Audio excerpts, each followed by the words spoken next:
அனிதாவுக்கு phone. யாரு? தெரியாது.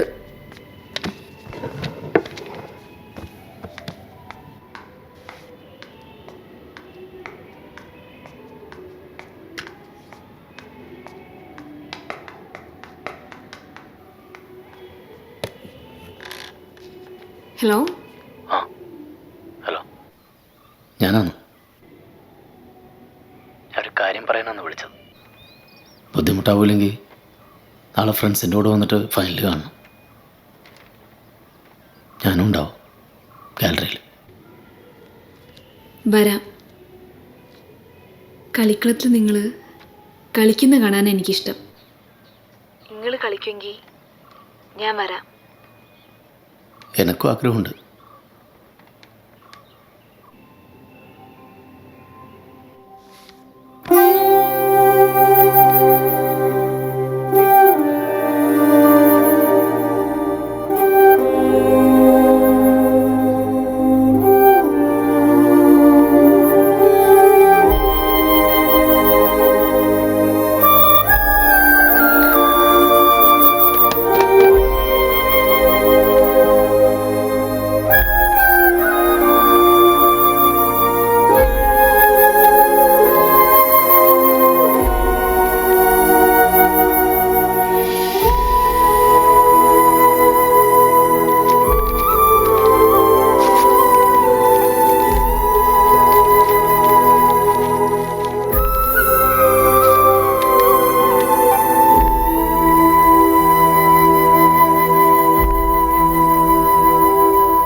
ഞാനാ?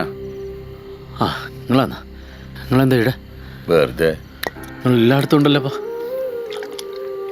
ഈ ഇറങ്ങി കളിക്ക് സത്യ. ഞാൻ ഇവിടെ ഈ ഓരത്തിരുന്നോളാം. മൈതാനത്തിൻ്റെ ഓരത്തിരുന്ന എനിക്ക് ശീലം. ഇറങ്ങി കളിക്കാനുള്ളൊരു അഹങ്കാരം ഇല്ലടോ. ഹേ, എന്തെന്നായി കാട്ടണ്? ഇങ്ങനെ ലേസ് കേട്ടണ്? ഞാൻ കാണിച്ചു തരാം. ബൂട്ടിൻ്റെ ലേസ് കെട്ടുമ്പോൾ ഇടത്തെ കാലിൻ്റെ ബൂട്ടിൻ്റെ ഇടത്തുവശത്തും വലത്തെ കാലിൻ്റെ ബൂട്ടിൻ്റെ വലത്തുവശത്തും കെട്ടണം. എന്നാലേ ബോൾ തട്ടുമ്പോൾ കിക്കിന് ആക്യുറസി ഉണ്ടാവും. മനസ്സിലായി? ഇതൊന്നും ആരും ശ്രദ്ധിക്കൂലെന്ന് പറഞ്ഞു കൊടുത്ത ഒരുത്തനും മനസ്സിലാവേ ഇല്ല. ഇവിടുത്തെ ഒരു കാര്യം ഞാൻ ചോദിക്കട്ടെ. നിങ്ങൾ എത്ര കൊല്ലമായി ഞാൻ കാണുന്നു? നിങ്ങൾക്ക് എന്താന്ന് പരിപാടി? നിങ്ങൾ എന്തിനാ എൻ്റെ പിന്നാലെ ഇങ്ങനെ നടക്കുന്നു? എൻ്റെ പിന്നാലെ? ആര് പറഞ്ഞു? എൻ്റെ പിന്നാലെ അല്ലടോ. ദേ ഈൻ്റെ പിന്നാലെയാ. ഇത് ബെറുങ്ങനിട്ട് തട്ടാനുള്ള പന്തല്ല, ഭൂഗോളാണ്. നല്ലോണം തട്ടിയാലേ ഇത് അന്നേം കൊണ്ട് ലോകം ചുറ്റും.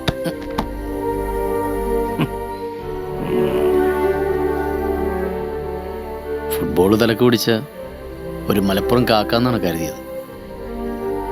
നിങ്ങൾ പിടി തരൂലല്ലേ? ഉണ്ടടോ, ലേശം പട്ടുണ്ട്.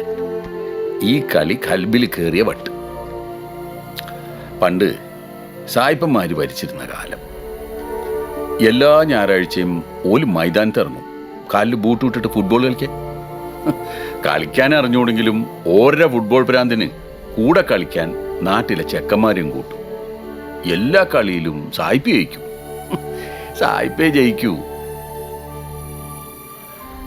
എന്നും തോറ്റു തോറ്റു മടുത്തവന്റെ ജയിക്കാനുള്ള പൂതി കൊണ്ട് നമ്മളെ മലപ്പുറത്ത് മൈതാനങ്ങൾ ഒരുങ്ങി. തെങ്ങും തോപ്പുകളിലും കവുങ്ങും കാടുകളിലൊക്കെ ഓല് കാൽപന്ത് കളി തുടങ്ങി.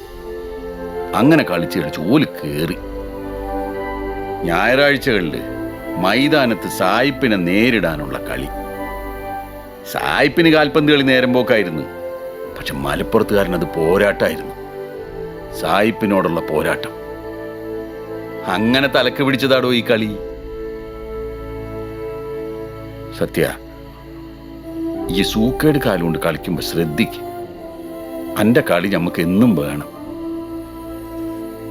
നാളെ നീ ജയിച്ച 19 കൊല്ലത്തെ ചരിത്രം എനക്ക് തിരുത്താം. ഇനി തോറ്റ ചരിത്രത്തിൽ തോറ്റ നായകന്മാരുടെ ഗ്രൂപ്പ് ഫോട്ടോയിൽ അനക്കും ഇരിക്കാം.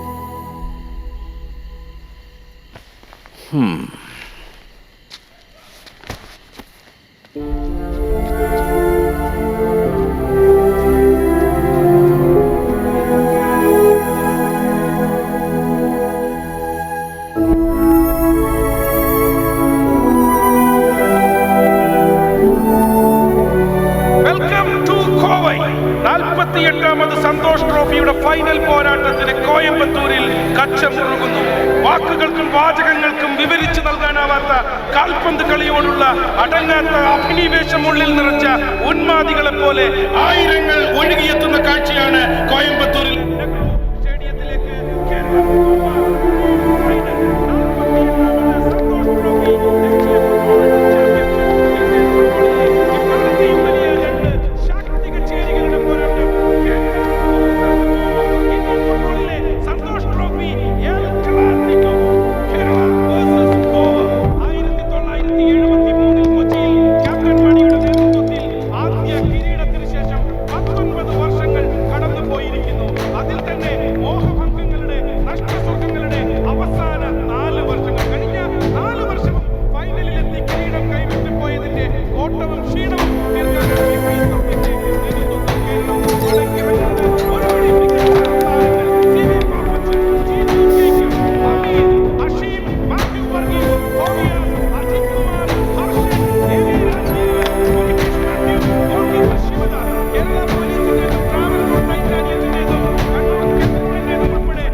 Hello sir.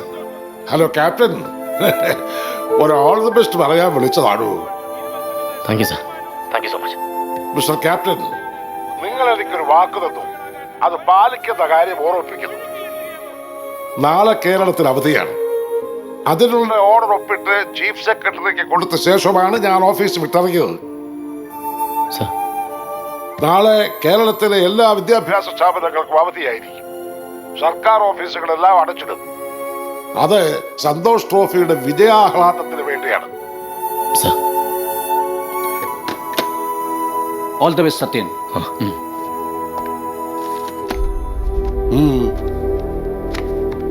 ലീഡർ, ഈ സമയത്ത് ഇതുപോലൊരു പ്രഷർ കൊടുത്താൽ അത് അവന്റെ കളിയെ ബാധിക്കില്ലേ? എടോ, അയാളുടെ ഉള്ളിലൊരു ഫയറുണ്ട്. അത് ഞാനൊന്ന് ഊതിക്കൊടുത്തതേ ഉള്ളൂ. ഇനിയേക്ക് ജയിക്കാതെ കഴിയില്ല. ഉള്ളിൽ തീയുള്ളവനെ ജയിക്കാൻ കഴിയൂ. മനസ്സിലായോ? ആ